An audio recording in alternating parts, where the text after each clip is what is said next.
नमस्कार दोस्तों, US Tanwar agriculture foundation के ऑनलाइन यूट्यूब चैनल में आपका स्वागत है।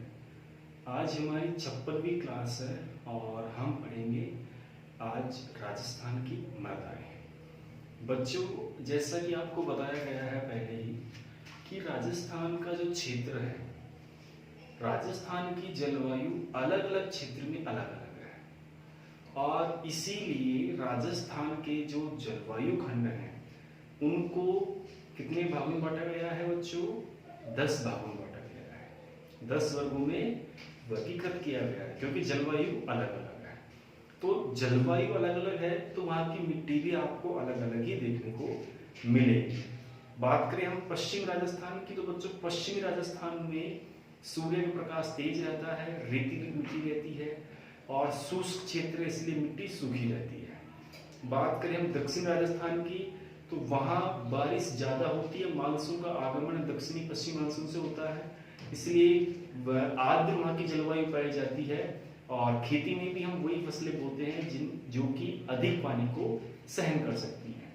तो इस प्रकार से राजस्थान में कई प्रकार की मृदाएं पाई गई हैं, कई प्रकार की मिट्टियां देखने को मिली हैं, लेकिन कृषि वर्ग ने इन सभी मिट्टियों को कुछ विशेष वर्गों में संशोधित कर दिया गया है, कुछ विशेष श्रेणियों में बांटा गया है। तो उन श्रेणियों के बारे में हम चर्चा करेंगे। तो आज का जो हमारा पॉइंट है वो है राजस्थान की मृदाएं। आज का हमारा पॉइंट कौन सा है बच्चों? राजस्थान की मृदाएं। ये हमारा आज का टॉपिक है। ठीक है, सबसे पहले इसमें लिखिए कि राजस्थान में 8 प्रकार की मृदाएं पाई जाती हैं। कितने प्रकार की? 8 प्रकार की। राजस्थान में 8 प्रकार की 8 प्रकार की मृदाएं पाई जाती है। कितने प्रकार की पाई जाती है? 8 प्रकार की।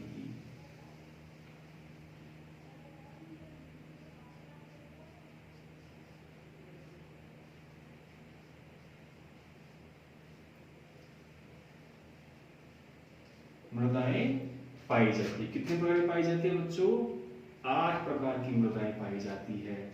अब जो ये 8 प्रकार की मृदाएं हैं, इनके नाम भी अलग अलग हैं और इन जो मृदाएं हैं, इन मृदाओं में फसल उत्पादन भी अलग अलग प्रकार का होता है।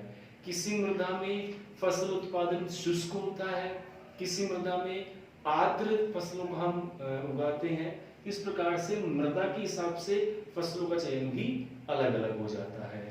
तो अब हम आपको लिखवाएंगे सबसे पहले मिट्टी का नाम।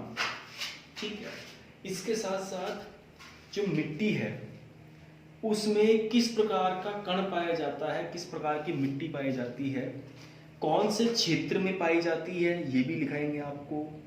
ठीक है, और उसमें कौन कौन सी फसलें बोई जा सकती है, ये भी आपको हम लिखवाएंगे। तो सबसे पहले हम लिखेंगे सामान्यतः, तो सबसे पहले हम बात करेंगे रेतीली मृदा या बलुई मृदा। रेतीली मृदा या बलुई मृदा। ठीक है, देखिए सबसे पहले नंबर 1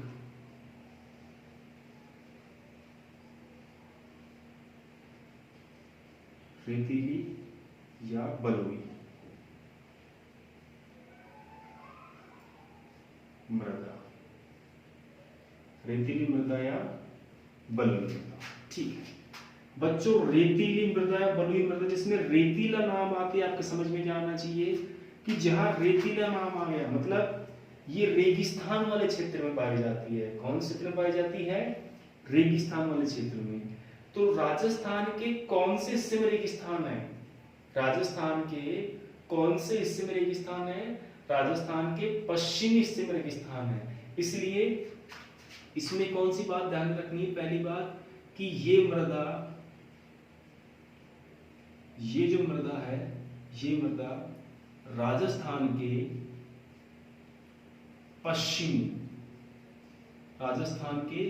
पश्चिमी क्षेत्र में पाई जाती है। कहाँ पाई जाती है बच्चों? पश्चिमी क्षेत्र में पाई जाती है।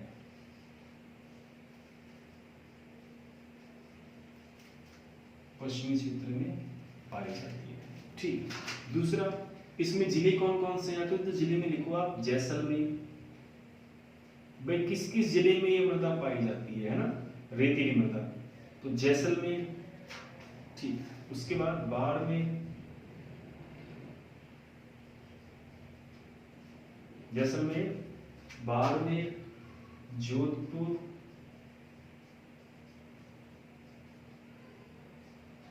बीकानेर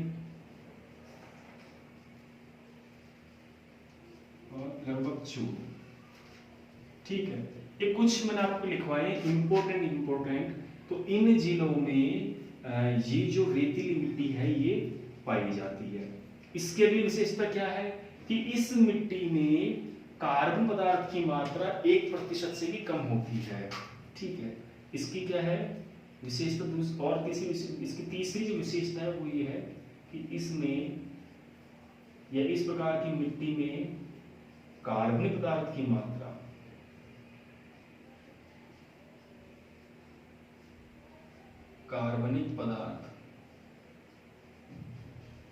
इसको अंग्रेजी में बोलते हैं ऑर्गेनिक मैटर। ऑर्गेनिक यानी कार्बनिक पदार्थ यानी मैटर। तो ऑर्गेनिक मैटर या कार्बनिक पदार्थ की मात्रा 1% से भी कम पाई जाती है। से भी कम पाई जाती है।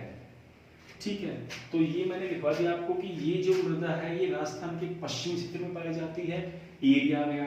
जिले कौन कौन से? तो जिले मैंने लिखवा दिए। इसकी और विशेषता क्या है कि इसमें कार्बनिक पदार्थ की मात्रा जो होती है, ऑर्गेनिक मैटर जो होता है, वो 1% से भी कम पाया जाता है। अब यहाँ फसल कौन सी बोई जाएगी बच्चों? तो फसल में आपके मूंग, ये लिख दो फसलें कौन सी बोएंगे? जिसमें मूंग, मोठ, उड़द, चना, बाजरा, मूंगफली, तिल। ठीक है ना? ये जो मुख्य मैंने आपको लिखवाया है, मुख्य फसल इसमें ये बो सकते हैं। तो पहली मिट्टी कौन सी हुई? रेतीली मिट्टी। रेतीली मिट्टी यानी वह क्षेत्र जहां रेत पाई जाती हो। तो राजस्थान के कौन से हिस्से में रेत पाई जाती है बच्चों? पश्चिमी हिस्से में। तो पहला पॉइंट क्या हुआ कि ये जो मिट्टी है राजस्थान के पश्चिमी क्षेत्र में पाई जाती है। या राजस्थान के पश्चिमी क्षेत्र में मिट्टी कैसी पाई जाती है? रेतीली या बलुई, क्योंकि रेत को बालू भी बोलते हैं, है ना, बालू। दूसरा, जिसमें आपके अगर जिले की बात करें, जैसलमेर, बाड़मेर, जोधपुर, बीकानेर, चूरू, ये मुख्य इसके जिले हैं। इसके साथ साथ जो रेतीली मिट्टी होती है उसमें ऑर्गेनिक मैटर जो होता है, कार्बनिक पदार्थ जो होता है, उसकी मात्रा 1% से भी कम पाई जाती है। ये सबसे बड़ी इसमें देखने की बात है कि जो रेतीली मिट्टी है उसमें कार्बनिक पदार्थ की मात्रा कितनी पाई जाती है? 1% से भी कम पाया जाता है ऑर्गेनिक मैटर रेतीली मिट्टी में। और मुख्यतः फसल कौन सी बोलते हैं? मूंग, मोठ, उड़द, चना, बाजरा, मूंगफली, तिल, मतलब शुष्क क्षेत्र वाली सभी फसलें बोएंगे इसमें। वे फसलें जो शुष्क क्षेत्र में बोई जाती हैं, वे सभी फसलें इस मिट्टी में बोई जाएंगी। तो इसको आप उतारिए ऐसे कैसे? रेतीली मिट्टी या बलुई मिट्टी, ये पहले प्रकार की मिट्टी है बच्चों। इसको आप ऐसे कैसे सेम टू सेम उतार ले। नेक्स्ट नंबर 2, भूरी रेतीली मिट्टी। पहली हो गई रेतीली मिट्टी, दूसरी भूरी रेतीली मिट्टी, है ना।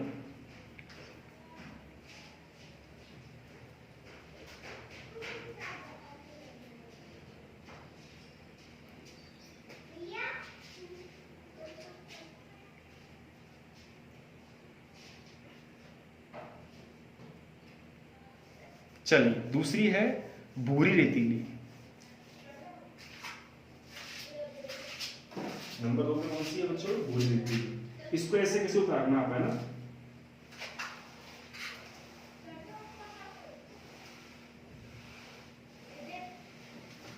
नंबर 2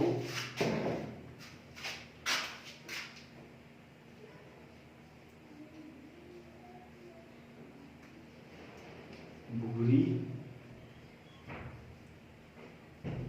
रेतीली। पहली मिट्टी कौन सी थी? रेतीली। दूसरी भूरी रेतीली। तो इसकी पहली विशेषता क्या हुई? इस का रंग। अब इसका मतलब किस चीज का रंग? इस मिट्टी का रंग। मैं शॉर्ट में लिख रहा हूं इसलिए। इसका रंग मतलब भूरी रेतीली मिट्टी का रंग कैसा होता है? इसका रंग भूरा होता है। कैसा होता है बच्चों? इस मिट्टी का रंग होता है भूरा। भूरा होता है।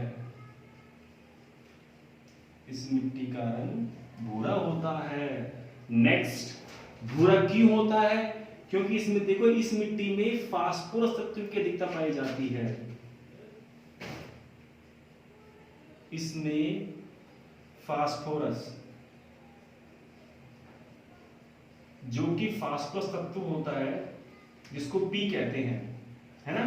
फास्फोरस की अधिकता पाई जाती है। की अधिकता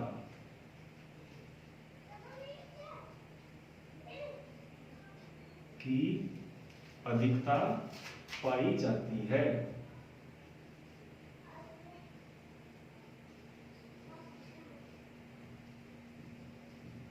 आगे समझ में? इस प्रकार की मिट्टी में, पहली बात तो इस प्रकार की मिट्टी का रंग कैसा होता है? भूरा होता है। दूसरी बात, इस प्रकार की मिट्टी में तत्व कौन सा मिलेगा? फास्फोरस। अब देखिए, पहली मिट्टी कौन सी थी? पहले प्रकार की मिट्टी कौन सी थी? रेतीली मिट्टी। उसमें मुख्य चीज कौन सी थी? मुख्य चीज ये थी कि जो रेतीली मिट्टी थी उसमें कार्बनिक पदार्थ की मात्रा 1% से भी कम थी। क्लियर? उसका इंपॉर्टेंट बिंदु वो हो गया। दूसरी है भूरी रेतीली मिट्टी। इसका इंपॉर्टेंट बिंदु ये है कि इसमें फास्फोरस तत्व की अधिकता होती है। ऐसे इंपॉर्टेंट जो पॉइंट्स हैं, इनको आप स्टार बना के लिखते रहें कि इस मिट्टी की विशेषता क्या है। भाई भूरी मिट्टी है, इसका रंग भूरा है, सभी जानते हैं। भूरी मिट्टी है इसलिए इसका रंग भूरा लिखा है। काली मिट्टी है क्योंकि उसका रंग काला है इसलिए काली मिट्टी लिखा है। लेकिन ये जो भूरी मिट्टी है, इसमें तत्व कौन सा पाया जाता है ज्यादा? कौन सा तत्व मिलेगा? तो जो प्राथमिक तत्व होते हैं, एनपीके, नाइट्रोजन, फास्फोरस, पोटास, तो उसमें फास्फोरस जो तत्व होता है उसकी अधिकता पाई जाती है। भूरी रेतीली मिट्टी में फास्फोरस तत्व की अधिकता पाई जाती है ना? और रेतीली मिट्टी में ऑर्गेनिक मैटर 1% से भी कम पाया जाता था, लेकिन भूरी रेतीली में फास्फोरस की मात्रा अधिक पाई जा रही है। ठीक है, अब ये भूरी रेतीली कहां कहां पाई जाती है? इसमें आप लिखो जिले। जिले कौन कौन से आएंगे बच्चों? जिले में आप लिखो सबसे पहले पाली, उसके बाद नागौर,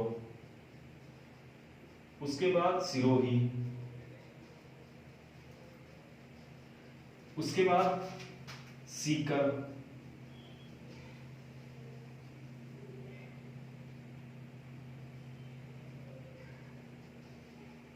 उसके बाद झुंझुनू,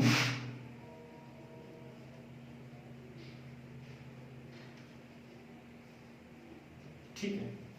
तो ये जो जिले हैं, इन जिलों में भूरी रेतीली मिट्टी पाई जाती है। पाली, नागौर, सिरोही, सीकर, झुंझुनू।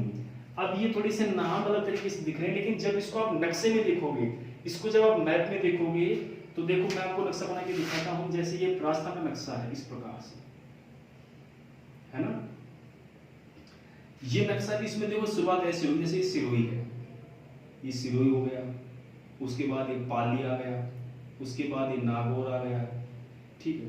उसके टच में ये आ गया आपके झुंझुनू, सीकर, झुंझुनू आ गया, उसके बाद सीकर आ गया। इस प्रकार से बनेगा करती है।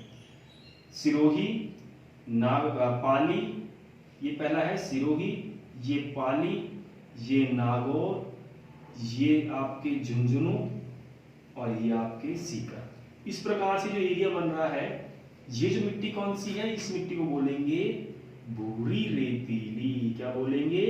भूरी रेतीली, क्योंकि इसमें क्या पाया जा रहा है? फास्फोरस तत्व की अधिकता पाई जा रही है, फास्फोरस अधिक पाया जा रहा है। और इसके अलावा जो इसके पीछे का क्षेत्र है, जैसे अब ये जो क्षेत्र, इसको हम मिटा देते हैं। देखो इसके पीछे कौन सा क्षेत्र बचेगा? इसके पीछे देखो आप, इसके पाली के बगल में क्या कौन सा जिला आएगा? पाली के बगल में बाड़मेर, आगे बाड़मेर, उसके बाद जैसलमेर आ गया, आगे जैसलमेर, उसके बाद बीकानेर आ गया, उसके बाद जोधपुर आ गया, नागौर टच में जोधपुर आ गया, उसके बाद चूरू आ गया। तो ये जो एरिया बच रहा है, ये देखो, ये यहाँ से यहाँ तक का ये जो एरिया बच रहा है, ये इस प्रकार का ये जो एरिया है, मैं इसको भर रहा हूँ, देखो रंग रहा हूँ इसको, आप तब समझ में आएगा आपके। मैं इसको रंग रहा हूँ इसको, तो ये दो प्रकार की मिट्टी तब आपके समझ में आएगी। सबसे ज्यादा क्षेत्रफल है ना, वो इसी मिट्टी का, रेतीली मिट्टी का क्षेत्र सबसे ज्यादा क्षेत्रफल है। आपसे पूछा जाए कि राजस्थान की सबसे ज्यादा मिट्टी कौन सी पाई जाती है, तो क्या कहोगे आप? रेतीली मिट्टी पाई जाती है ना। तो ये जो मैंने डार्क डार्क किया है, ये डार्क क्षेत्र की मिट्टी कैसी है? रेतीली। कैसी मिट्टी है बच्चों? रेतीली। इसकी विशेषता क्या है? इसकी विशेषता है कि इसमें जो ऑर्गेनिक मैटर होता है, ऑर्गेनिक मैटर कितना पाया जाता है? 1% से भी कम, 1% से भी कम, ठीक है ना। ऑर्गेनिक मैटर या कार्बनिक पदार्थ रेतीली मिट्टी में 1% से भी कम पाया जाता है। उसके बाद कौन से जिले पड़े? ये सभी जिले। ये मिट्टी कैसी हो गई? भूरी रेतीली मिट्टी हो गई, है ना। इसके बाद जो जिले बन रहे हैं, वो मिट्टी कैसी हो गई? भूरी रेतीली। भाई रेतीली तो है क्योंकि रेत के टच में है, लेकिन रेत का कलर चेंज हो गया। यहाँ कौन सी मिट्टी आ रही है? भूरी। नाम देखिए भूरी, तो चूंकि इसका कलर भूरा है, इसलिए इसका नाम भूरी हो गया। दूसरी बात, इस मिट्टी में फास्फोरस तत्व की अधिकता पाई जाती है। किसकी अधिकता? फास्फोरस तत्व की अधिकता पाई जाती है, ठीक है। तो इसकी विशेषता क्या हो गई? इसमें फास्फोरस मैक्सिमम पाया जाता है। और जिले आपको मैंने बताए थे, सिरोही, पाली, नागौर, झुंझुनू, सीकर। ये जो बॉर्डर के क्षेत्र ये बन रहे हैं, ये सभी देखो, मैं लाइन खींच रहा हूँ इस प्रकार से, जो मैंने लाइन खींची है ना, ये लाइन देखो आप, ये लाइन मतलब दो कब जिले कवर हो गए, दो से एक ये कवर हो गई रेतीली और एक भूरी रेतीली, ठीक है। तो भूरी रेतीली में फास्फोरस तत्व की अधिकता और रेतीली में कार्बनिक तत्व 1% से भी कम होता है। तो बच्चों इसको ऐसे के ऐसे आप इसको उतार लीजिए, सेम टू सेम। आप चाहें तो ये डायग्राम भी बना सकते हैं, लेकिन कोई जरूरी नहीं है। आपको देखो थोड़ा मार्केट खुल जाएगा तो मैं नक्शा लेके आऊंगा राजस्थान का, फिर आपको उस नक्शे में समझाऊंगा मैं। आप इसको फिलहाल ऐसे कैसे उतार लीजिए। ये दूसरा टाइप है बच्चों, सेकेंड टाइप, है ना। उसके बाद तीसरी मिट्टी है, वो है लाल पीली मिट्टी। कैसी है? लाल पीली मिट्टी। ये मिट्टी है, ये जो अरावली पर्वतमाला है उसमें जो पहाड़ी क्षेत्र है, ठीक है, उसके पश्चिमी क्षेत्र में पाई जाती है, जिसका रंग लाल रंग का होता है या लोहे रंग का होता है। और वो लाल रंग होता है फेरस ऑक्साइड के कारण, ठीक है ना, जिसमें चूने, कैल्शियम कार्बोनेट एवं चूने की मात्रा अधिक पाई जाती है। और ये मिट्टी जो होती है, चूंकि इसमें कार्बन, चूना ज्यादा है, तो चूने से आपको लगा लेना चाहिए कि इसमें कैल्शियम कार्बोनेट मिल रहा है, मतलब पत्थर मिलेंगे इस जगह पे, कैल्शियम जैसे मार्बल वगैरह पत्थर मिलेंगे। तो इसमें जो नाम आएगा वो आएगा आपके उदयपुर, बांसवाड़ा, भीलवाड़ा, सिरोही, अजमेर, चित्तौड़, ठीक है। इन सभी जिलों में ये मिट्टी पाई जाती है।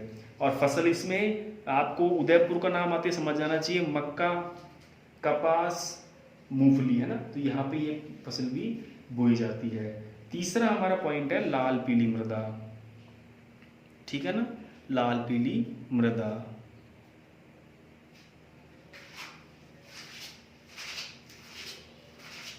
देखो भूरी रेतीली मिट्टी का भूरा रंग किस कारण होता है? फास्फोरस के कारण। किसके कारण हो रहा है? फास्फोरस के कारण, क्योंकि फास्फोरस की मात्रा अधिक है, इसलिए इस मिट्टी का रंग कैसा है? भूरा है। तो ये चीजें आपको ध्यान में रखनी है। आप लिख लेना सबके साथ इसको, शायद लिखना चाहो तो, कि फास्फोरस की अधिकता के कारण भूरी रेतीली मिट्टी का रंग भूरा होता है। नेक्स्ट तीसरा है हमारा, तीसरी मिट्टी कौन सी है? तीसरी मिट्टी जो आपको बताई है वो बताई है हमने लाल पीली मिट्टी। कैसी बताई है? लाल पीली मिट्टी।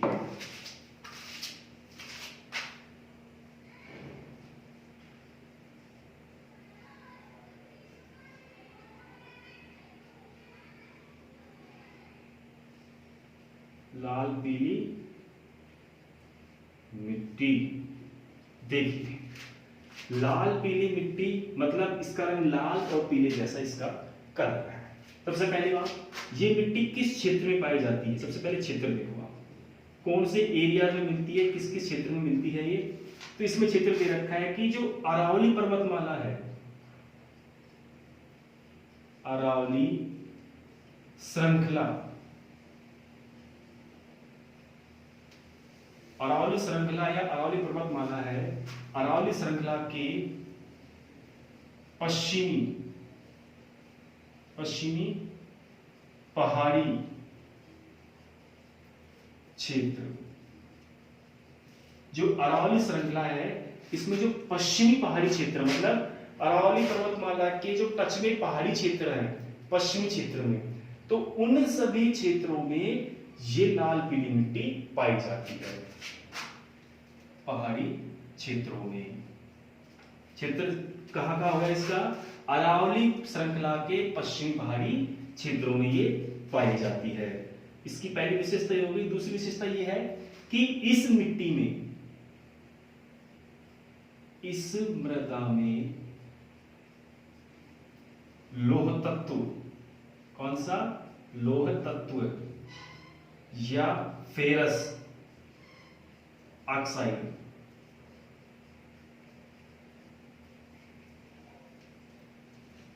फेरस ऑक्साइड की अधिकता होती है।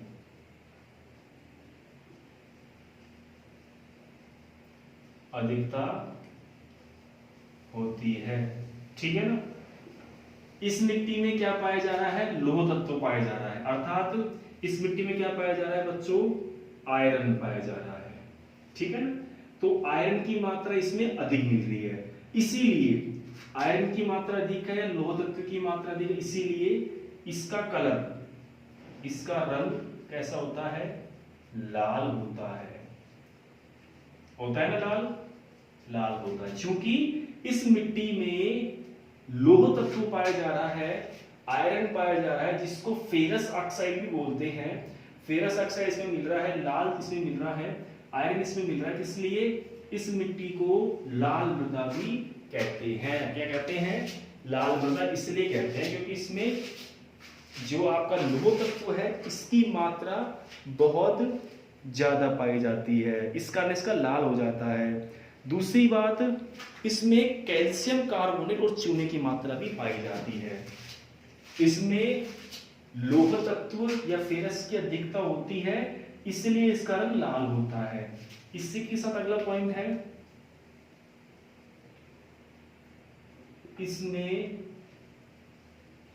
CaCO3 कैल्शियम कार्बोनेट व चूना, चूने की अधिकता होती है, की अधिकता,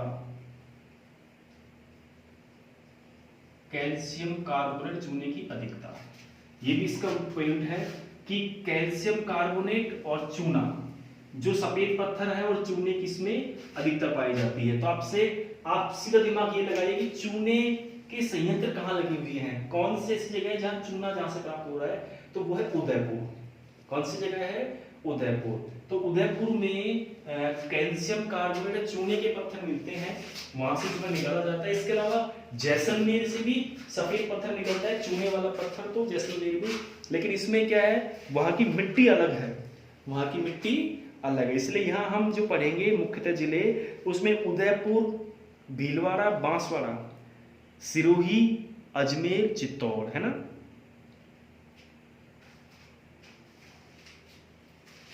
इसमें जिले लिखो आप, इसमें जिले कौन कौन से आएंगे? जिले, तो जिले में लिखो आप सबसे पहले उदयपुर, उदयपुर, उसके बाद भीलवाड़ा,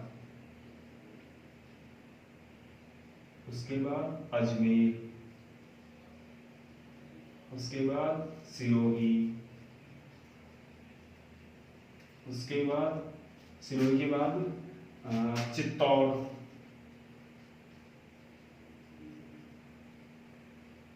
चित्तौड़गढ़, उसके बाद बांसवाड़ा,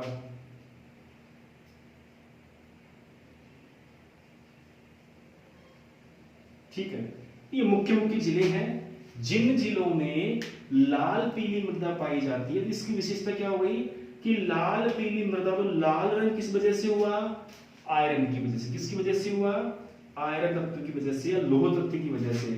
तो इसमें लौह तत्व के कारण इस मिट्टी का रंग कैसे पाया जाता है, रेड पाया जाता है, लाल पाया जाता है। दूसरी बात, इसमें आयरन के साथ साथ चूना, जिसको बोलते हैं CaO, ठीक है, इसमें चूना पाया जाता है। इसके अलावा कैल्शियम कार्बोनेट CaCO3 भी इसमें पाया जाता है। एक तो CaO मिलता है और इसके अलावा Ca, ऐसे कैसे रहेगा ये तो, और O के साथ क्या मिलेगा, CO3। तो चूना और कैल्शियम कार्बोनेट, कैल्शियम कार्बोनेट,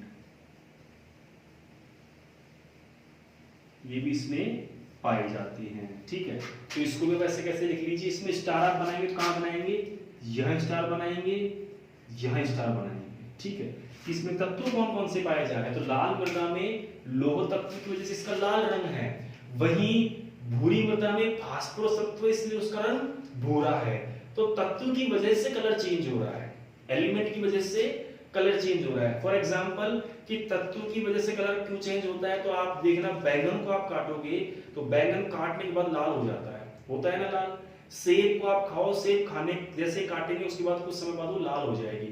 तो इनमें क्या पाया जाता है, आयरन की मात्रा पाई जाती है, इसलिए काटने के बाद तुरंत ही हवा के संपर्क में आते ही लाल हो जाते हैं। तो यहाँ भी लाल होने का कारण वही है कि इसमें आयरन की मात्रा अधिक पाई जाती है, और आयरन के साथ साथ इसमें चूना और कैल्शियम कार्बोनेट की मात्रा भी अधिक पाई जाती है। तो इसमें जिले आपकी जो आएंगे वो दक्षिण राजस्थान के जिले ज्यादा कवर होंगे, जिसमें आपके अजमेर, चित्तौड़, भीलवाड़ा, सिरोही, उदयपुर, इसके अलावा आपके बांसवाड़ा, ये मुख्य मुख्य जिले हैं जो इसमें कवर होंगे। अजमेर, तो इन क्षेत्रों में ये हमारी जो मिट्टी है वो पाई जाती है। अब आते हैं मुख्य फसलों की बात, तो फसलें आपको मैंने बताई थी। उदयपुर का नाम आते ही सबसे पहले कौन सी फसल लिखोगे आप, मक्का।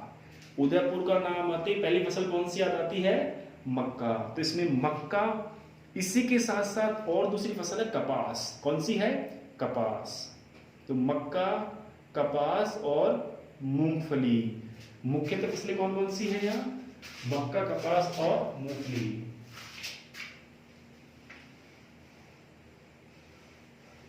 आप लिख लीजिए यहाँ फसलें, यहाँ फसलें, यहाँ पे फसलें, फसलें कौन कौन सी आएंगी, पहले तो मक्का, उसके बाद कपास, उसके बाद मूंगफली। मक्का, कपास और मूंगफली। ठीक है, तो क्षेत्र अरावली श्रृंखला के पश्चिमी पहाड़ी क्षेत्र, मृदा का लाल रंग लौह तत्व की वजह से। इसके अलावा और क्या पाया जाता है, कैल्शियम कार्बोनेट, चूना। जिले कौन कौन से हैं, उदयपुर, भीलवाड़ा, अजमेर, सिरोही, चित्तौड़ और बांसवाड़ा। फसलें कौन कौन सी बोई जाएंगी, फसलें कपास, मूंगफली और मक्का, ये हमारी फसलें इसमें बोई जाएंगी। तो उतार लीजिए इसको ऐसे कैसे आप सबके साथ। नंबर 4 पे चलेगी हमारी लाल लोम मृदा। कौन सी, रेड लोम सोइल। तो लाल लोम मृदा है, ठीक है, तो ये हमारे राजस्थान के मध्य एवं दक्षिणी भागों में पाई जाती है, जिसमें डूंगरपुर, उदयपुर क्षेत्र है जो इसका मेन क्षेत्र रहता है, और यहाँ पे भी मक्का, चावल और गन्ने की खेती की जाती है। लाल लोम मृदा नंबर 4 पे।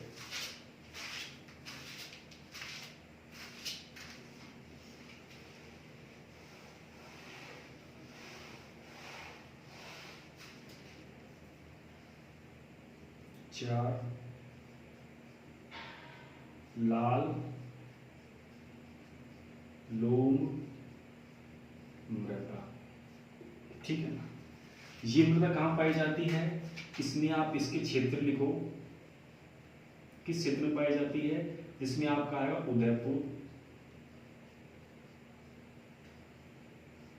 एवं उदयपुर का बांसवाड़ा,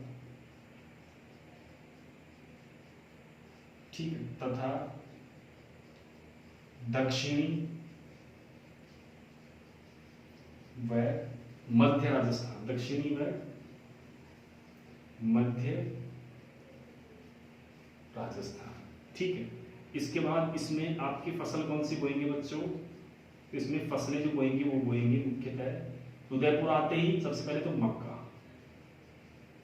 ठीक है ना, देखो बच्चों उदयपुर के लिए मक्का सबसे अच्छी जगह है ना, उदयपुर की मिट्टी के हिसाब से मक्का सबसे उपयुक्त जगह है। लेकिन मक्के का सबसे ज्यादा उत्पादन उदयपुर में नहीं होता, मक्का का सबसे ज्यादा उत्पादन उदयपुर में नहीं होता। हालांकि ये बात अलग है कि उदयपुर की जो जलवायु है वो मक्का के हिसाब से सुटेबल है, मक्का की खेती होती भी है वहां, लेकिन ज्यादा उत्पादन उदयपुर में नहीं होता। इसका ज्यादा उत्पादन होता है हनुमानगढ़ जिले में। कहां होता है? हनुमानगढ़ जिले में। तो मैं आपको लिखवा दूंगा वो फसलें मक्का, इसके साथ साथ चावल, बांसवाड़ा में पानी पाया जाता है इसलिए चावल। ठीक है, और चावल के साथ साथ अब आएगा लास्ट में गन्ना। तो ये मुख्य फसल है जो हम यहाँ इन क्षेत्रों में उगा सकते हैं। इसमें इतना ही है इंपॉर्टेंट कि ये जो क्षेत्र है ये बहुत कम एरिया कवर कर रहा है, इसमें मुख्य जिले हैं और मुख्य इसमें ये फसलें हैं। ठीक है, अब चलिए नंबर 5। नंबर 5वीं मृदा है वो है दोमट कच्छारी मृदा। कैसी है? दोमट कच्छारी मृदा। तो ये बच्चों एग्रीकल्चर वर्क के लिए सबसे अच्छी मृदा है, पहली बात। दूसरी बात, इस मिट्टी का जो रंग होता है वो कैसा होता है बच्चों? इस मिट्टी का रंग लाल होता है। कैसा होता है? लाल। और ये कहाँ पाई जाती है? तो ये पाई जाती है पूर्वी राजस्थान क्षेत्र में। पूर्वी राजस्थान आते ही कौन कौन जिले आएंगे? पूर्वी राजस्थान आते ही आपके अलवर, भरतपुर, धौलपुर। ठीक है, इसके साथ साथ जयपुर, ये तो आ गए पूर्वी राजस्थान में। इसके साथ साथ भीलवाड़ा, टोंक और चित्तौड़। भीलवाड़ा, टोंक और चित्तौड़ में भी ये मृदा पाई जाती है। उदयपुर कुछ क्षेत्र है, सॉरी भीलवाड़ा, चित्तौड़ कुछ क्षेत्र जहाँ पे ये मृदा पाई जाती है। तो भीलवाड़ा, टोंक और चित्तौड़ में मृदा पाई जाती है। ये गेहूं और गन्ने की चने के लिए सबसे बेस्ट है। इस प्रकार की मृदा में गेहूं और चना आसानी से उगाया जा सकता है। तो लिखिए बच्चों दोमट कच्छारी मृदा, दोमट कच्छारी मृदा।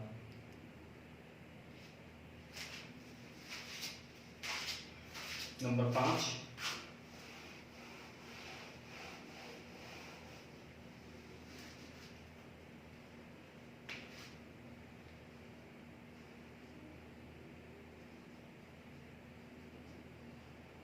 दोमट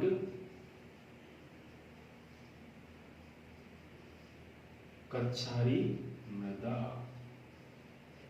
ठीक है ना, ये है 5वीं मृदा। सबसे पहले ये जो मृदा है, ठीक है, ये कृषि कार्य के लिए सबसे उपयुक्त मृदा है। सबसे पहली बात, कृषि कार्यों के लिए सर्वोपयुक्त।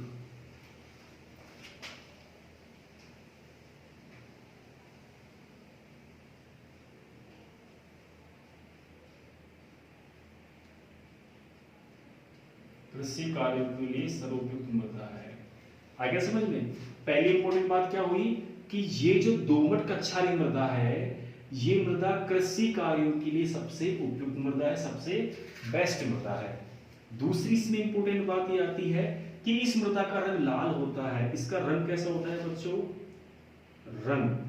रंग होता है इसका लाल रंग होता है। कैसा होता है बच्चों? लाल रंग होता है। ठीक है, इसके अलावा क्षेत्र कौन कौन क्षेत्र में पाई जाएगी बच्चों? इसमें कौन कौन से जिले आएंगे? तो क्षेत्र में आपके पूर्वी राजस्थान, पूर्वी राजस्थान तथा दक्षिणी राजस्थान का कुछ हिस्सा, दक्षिणी राजस्थान का कुछ भाग। ठीक है ना, पूर्वी राजस्थान आएगा मतलब ईस्टर्न राजस्थान, इसके साथ साथ दक्षिण राजस्थान का कुछ भाग। अब इसमें आप लिखो जिले कौन कौन से आएंगे? तो जिले आप लिखो पहले, सबसे पहले अलवर, उसके बाद भरतपुर, उसके बाद धौलपुर, उसके बाद जयपुर, उसके बाद टोंक, उसके बाद भीलवाड़ा, उसके बाद चित्तौड़। ठीक है ना। तो ये जो एरिया है, इस क्षेत्र में, इन जिलों में दोमट कछारी मृदा पाई जाती है। कैसी मृदा पाई जाती है मेरे बच्चों? दोमट कछारी मृदा पाई जाती है। लास्ट में आता है इसमें फसलें कौन सी बोई जाएंगे। तो इन क्षेत्रों में मुख्यतः फसलें कौन सी बोई जाती है? फसलें इसमें आपके है, एक तो गेहूं और दूसरी है चना। फसलें कौन सी बोएंगे? एक तो बोएंगे गेहूं, एक बोएंगे चना। तो ये पांचवी जो मृदा है, इसके आगे ही आप स्टार लगा लो कि पांचवी प्रकार की मृदा सबसे अच्छी मृदा है। कहते हैं ना 5 सबसे श्रेष्ठ, 5 पांचों उंगलियां बराबर होनी चाहिए तो मुट्ठी बनती है। तो वैसे ही पांचवी मृदा जो है वो सबसे अच्छी मृदा है। क्यों? क्योंकि कृषि की दृष्टि से सबसे बेस्ट मृदा है। पहली बात, कृषि की दृष्टि सबसे बेस्ट मृदा है। दूसरी बात, इसका रंग लाल होता है। कलर कैसा है इसका? रेड होता है। तीसरी बात, ये पूर्वी राजस्थान और दक्षिणी राजस्थान के कुछ जिलों में पाई जाती है। जिसमें जिले की बात करें तो आपके पूर्वी राजस्थान में अलवर, भरतपुर, धौलपुर, जयपुर, ठीक है। और दक्षिणी राजस्थान की बात करें तो उसमें आपके भीलवाड़ा, चित्तौड़ और टोंक। तो इन क्षेत्रों में ये मृदा पाई जाती है। इसमें फसल कौन सी बोएंगे? तो इसमें हम गेहूं और चने की फसल बो सकते हैं। तो इसको आप बताइए बच्चों, ये नंबर 5 पे है, बहुत ही इंपॉर्टेंट फसल का टॉपिक है। ठीक है।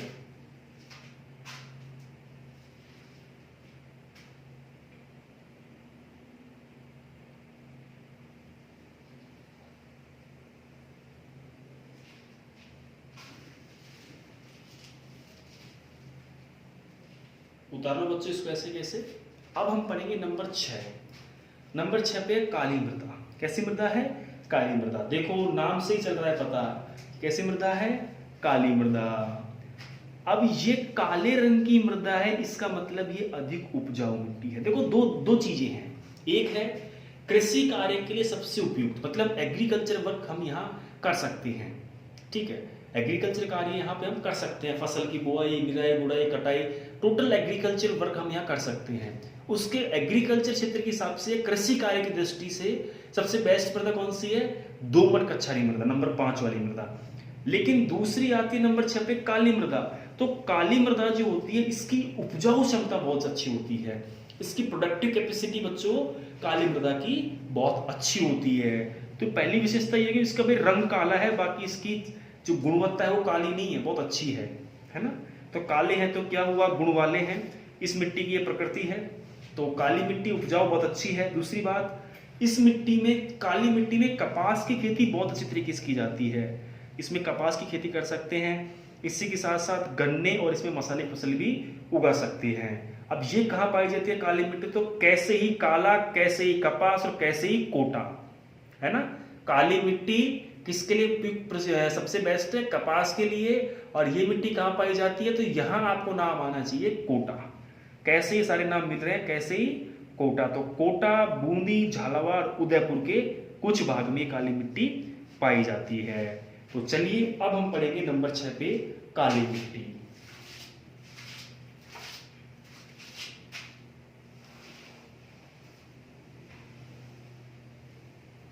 कृषि कार्य लिखा था ना अभी मैंने, कृषि कार्य के लिए उपयुक्त, उसके आगे आप ऐसे लगा लेंगे स्टार, है ना। यहाँ लिखा था ना ये कि कृषि कार्यों के लिए उपयुक्त, है लिखा था ना अभी। इस प्रकार से लिखा हुआ था ऊपर की लाइन पे, तो उसके आगे लगा लेना ऐसे स्टार लगा लेना।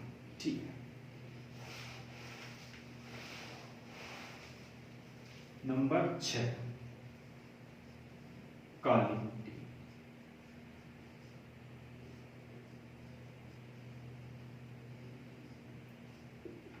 देखिए इस मिट्टी का नाम कैसा है? काली। मिट्टी काली है, लेकिन काली मिट्टी बहुत गुण वाली है। काली है तो क्या हुआ? गुण वाली है। ठीक है, तो ये बहुत अच्छा आपको ट्रिक याद करने के लिए। सबसे पहली बात, काली मिट्टी होती है, इसकी विशेषता क्या है?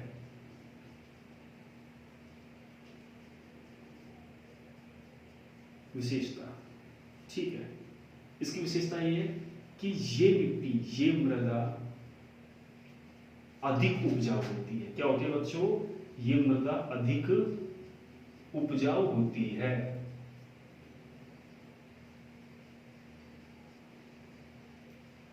उपजाऊ होती है। काली मिट्टी जो होती है अधिक उपजाऊ होती है। दूसरी बात, ये मृदा कपास के लिए, किसके लिए? कपास की फसल के लिए सर्वोत्तम है। कपास की फसल के लिए क्या है बच्चों? सर्वोत्तम है, सबसे बेस्ट है। तीसरी बात, कपास की फसल के साथ साथ यहां बो सकते हैं गन्ना, गन्ना व मसाले, मसालों के लिए भी उपयुक्त है। मसालों के लिए भी बच्चों क्या है? उपयुक्त है, अच्छी मिट्टी है। अब देखिए, ठीक है, यहां विशेषता, यहां पे फसलें है ना, फसलें कौन कौन सी आ गई? तो इसमें कपास की फसल आ गई, इसके साथ साथ गन्ने की फसल और मसाले आ गए। अब आता है जिले, कि जिले कौन कौन से कवर होंगे। तो जिले में आप देखिए, सबसे पहले कैसे ही काली, कैसे ही कपास और कैसे ही कोटा। तो जिले कौन से? सबसे पहले कोटा, उसके बाद चूंकि अब कोटे में कपास हो गया, कंप्लीट है, उसके बाद उदयपुर, ठीक है। कोटा उदयपुर में काली मिट्टी पाई जाती है ना लगभग, इसलिए कोटा उदयपुर में कपास हो गया। अब आ गया ये, अब आती है मसाले की बात। तो मसाले कहां पाए जाते हैं? बूंदी, बारा जो क्षेत्र है, ये बारा, यहाँ पे सबसे ज्यादा मसाले पाए जाते हैं। और यहाँ पे मसालों की मंडी भी है। जिला बारा में छिपा बड़ौदी क्षेत्र है। छिपा बड़ौदी में लहसुन की मंडी है ना, लहसुन की, जीरे की, धनिये की, यहाँ बड़ी बड़ी मंडी है मसालों की। तो मसाला क्षेत्र भी बोलते हैं इसको। तो बूंदी, बारा, कोटा, झालावाड़, ठीक है ना, इन क्षेत्रों में ये मृदा पाई जाती है। तो काली मृदा विशेषता क्या है? अधिक उपजाऊ है। दूसरी विशेषता क्या है? कपास के लिए सबसे बेस्ट है। तीसरी विशेषता गन्ने और मसालों के लिए भी है। अब जिले कौन कौन से आएंगे? तो मसाले आते ही आपके दिमाग में आना चाहिए, जैसे मसाले आ गए वैसे मसालों का नाम आते ही बारा, झालावाड़, बूंदी, इसके साथ साथ कोटा, है ना। तो ये जो क्षेत्र बच रहा है, ये क्षेत्र इस मिट्टी के लिए अच्छा है। याद करने की ट्रिक कि काली मिट्टी में कौन सी फसल बोई जाती है? कपास की फसल बोई जाती है। और कपास की फसल जो है वो कौन से जिले में बोई जाती है? तो कोटा जिले में बोई जाती है ना। तो का, कै, को, है ना, तीनों में क्या आ रहा है बच्चों? तीनों में कै आ रहा है। तो कैसे ही तो काली, कैसे ही कपास और कैसे ही कोटा, समान शब्द की पुनरावृत्ति बार बार हो रही है। तो काली मिट्टी में कौन सी फसल बोते हैं? कपास की फसल बोते हैं। कपास की फसल कहां बोई जाती है? कपास की फसल कोटा में बोई जाती है ना। तो ये छोटी सी ट्रिक है, शॉर्ट सी, इसको याद करने का सबसे सिंपल तरीका है।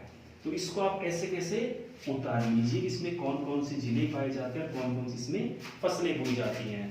रही बात स्टार की, तो आप इसमें स्टार यहां लगाइए, इसके साथ साथ यहां लगाइए, इसके साथ साथ यहां लगाइए, क्योंकि मसालों की चर्चा पहली बार हुई है, इसलिए तीनों पॉइंट, मतलब ये पूरी मिट्टी ही इंपॉर्टेंट है। ये जैसे पांचवी मृदा इंपॉर्टेंट थी ना, कौन सी मृदा? जो आपकी कच्छारी मृदा थी, है ना, जो लाल कच्छारी मृदा थी वो सबसे बेस्ट थी, इसलिए यहाँ पे लोम कच्छारी मृदा थी, और यहाँ पे काली मृदा। तो ये पांचवी और छठी मृदा बहुत ज्यादा काम की है। पांचवी मृदा थी वो कृषि कार्य के लिए सबसे उपयुक्त है, और छठी काली मृदा इसकी उपजाऊ क्षमता बहुत अधिक है। ठीक है, नंबर 7 पे चलिए, सेकंड लास्ट पे, लाल काली मिश्रित मृदा। लाल काली मिश्रित मृदा मतलब यहाँ लाल मिट्टी भी मिलेगी और काली मिट्टी भी मिलेगी, है ना, दोनों चीजें रिपीट हो रही है ना, लाल मिट्टी भी मिलेगी और काली मिट्टी भी मिलेगी। तो इसमें डूंगरपुर, बांसवाड़ा तथा भीलवाड़ा एवं उदयपुर, चित्तौड़, ठीक है, इन सभी जिलों में ये मिट्टी पाई जाती है। दक्षिणी राजस्थान पूरा कवर करेगा लगभग ये, डूंगरपुर, बांसवाड़ा, भीलवाड़ा, उदयपुर, चित्तौड़ कुछ क्षेत्र में पाई जाती है। लाल काली मिश्रित मिट्टी नंबर 7। नंबर 7 पे कौन सी मिट्टी आएगी बच्चों? लाल काली मिश्रित मिट्टी नंबर 7। लाल काली मतलब लाल और काली दोनों क्या हो रहे हैं? मिक्स हो रहे हैं, इसलिए लाल काली मिश्रित मिट्टी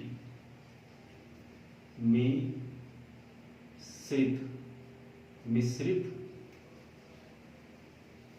मिट्टी, लाल काली मिश्रित मिट्टी।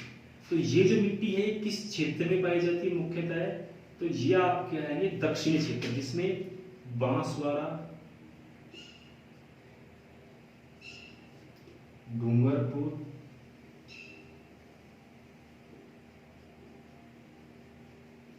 उदयपुर, चित्तौड़, ठीक है, लिख लीजिए सब सभी को, बांसवाड़ा, डूंगरपुर, उदयपुर और चित्तौड़। इसके अलावा जो जिले बच रहे हैं उसमें आप लिख सकते हो और जो जिला बचेगा भीलवाड़ा। कौन सा बचेगा? भीलवाड़ा। भीलवाड़ा भी लाल काली मिश्रित मिट्टी के लिए प्रसिद्ध है, भीलवाड़ा, ठीक है ना। तो बांसवाड़ा, डूंगरपुर, उदयपुर, चित्तौड़, भीलवाड़ा, यहाँ पे कैसी मिट्टी पाई जाएगी बच्चों? लाल काली मिश्रित मिट्टी पाई जाएगी, ठीक है। इसको उतार लीजिए कैसे कैसे। फिर हम लिखेंगे नंबर 8, अंतिम प्रकार की मिट्टी है हमारी, अंतिम प्रकार की मिट्टी है नंबर 8। 8वीं प्रकार की मिट्टी का नाम क्या है? भूरी रेतीली कच्छारी मृदा। कैसी है? भूरी रेतीली कच्छारी मृदा। तो ये मिट्टी है, ये आपके अलवर, भरतपुर के साथ साथ गंगानगर में भी पाई जाती है। अलवर, भरतपुर का उत्तरी भाग व गंगानगर का मध्य भाग, जिसमें रेतीली मिट्टी होगी लेकिन उसका रंग भूरा होगा और कच्छारी, भूरी रेतीली कच्छारी मृदा। इसमें ये जो मिट्टी है ये नदियां होने की, जो नदियां होती है, नदी के द्वारा लाई गई मिट्टी है, इसलिए ये बहुत अच्छी उपजाऊ होती है और फसल के लिए उपयुक्त होती है। भूरी रेतीली कच्छारी मृदा, भूरी रेतीली कच्छारी मृदा नंबर 8 और अंतिम नंबर 8, भूरी रेतीली कच्छारी मृदा, कच्छारी मृदा, ठीक है, भूरी रेतीली कच्छारी मृदा है। इसकी विशेषता क्या है? ये जो मिट्टी है ये मिट्टी मुख्यतः अलवर व भरतपुर, अलवर व भरतपुर के उत्तरी भाग, कौन सा भाग? उत्तरी भाग, व गंगानगर के मध्य में पाई जाती है।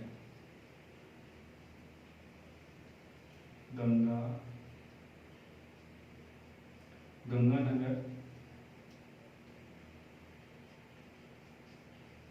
जिले के मध्य में पाई जाती है। कहाँ पाई जाती है? मध्य में पाई जाती है,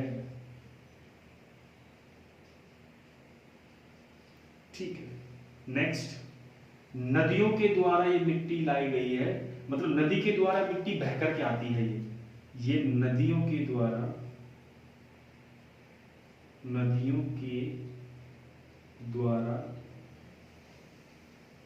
बहकर आती है, इसलिए अधिक उपजाऊ है, अधिक उपजाऊ होती है।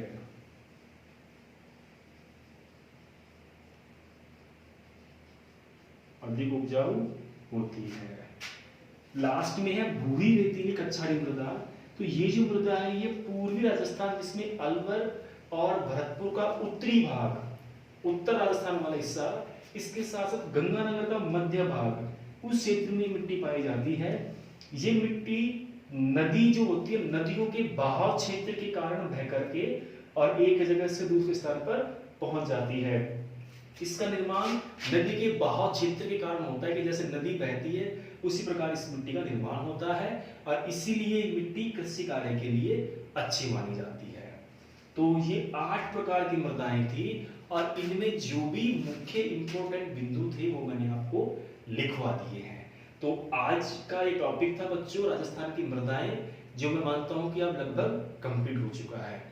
तो इनसे बनने वाले कुछ क्वेश्चंस थे जो मैंने आपको इम्पोर्टेंट लगा करके नोटिस करवा दिया। फिर भी आप एक बार इसका रिवीजन करना, आप इसको ऐसे कैसे उतार सकते हैं सेम टू सेम, ठीक है, इसको रोक करके और इसका आप रिवीजन करना बच्चों, बार बार इसको याद करना, क्योंकि मिट्टी के बारे में जानकारी होना बहुत ज्यादा जरूरी है।